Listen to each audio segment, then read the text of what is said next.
vprašanje, zakaj se oklepam pravzaprav tega, glede na izjavo predsednika republike.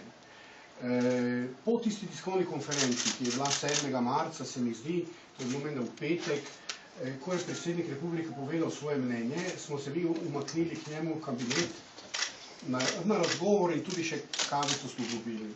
In predsednik je tam zaznal eno nelagodnost med nami. Vsi smo imeli najbrž malo bolj temne obraze takrat.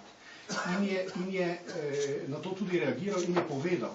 To, kar je povedal tudi potem pozneje v javnosti. Ampak to je bilo takoj po sami konferenci, brez tega viharnega odmeva javnosti, predvsem medijev seveda. In predsednik je tam nam jasno povedal, da kakorkoli je že bilo slišati, kritika ni bila nam namenjena, ampak je bila namenjena postopku, ki je takšen, kakršen je.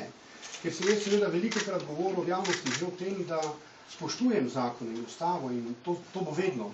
Torej, brez tega pri meni ne gre in nikoli ne bo šlo. Se jaz načeloma tudi strinjam, da zakon verjetno ni najboljši. Tudi v tistem delu, kjer govori o izbiri kandidatov, vendar je pa danes takšen, kakršen je. In dokler je takšen, ga moramo spoštovati. Zaradi tega. In glejte, izbirna komisija, ki je, po mojem mnenju, kakorkoli že je, zelo strokovno sestavljena, ne glede na to, da so v komisiji tudi predstavniki politike, je imela ustrezne strokovne reference sama po sebi in moje reference so jo pa prepričale v toliko meri, da je meni kot edinega možnega kandidata predlagala. Torej, to je že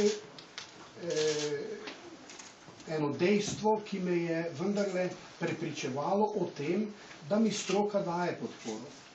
Opravil sem seveda tudi razgovor s predsednikom države in pri njem je bilo enako. In to je tudi javno povedal, večkrat.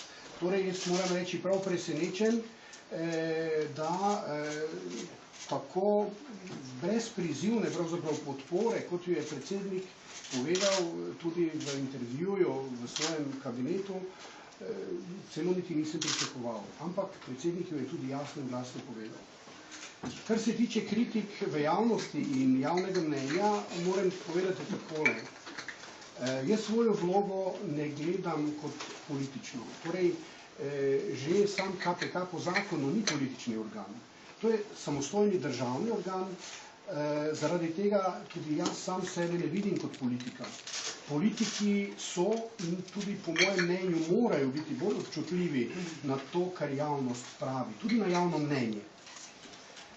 Zaradi tega, sicer moram takole reči, seveda nisem vesel.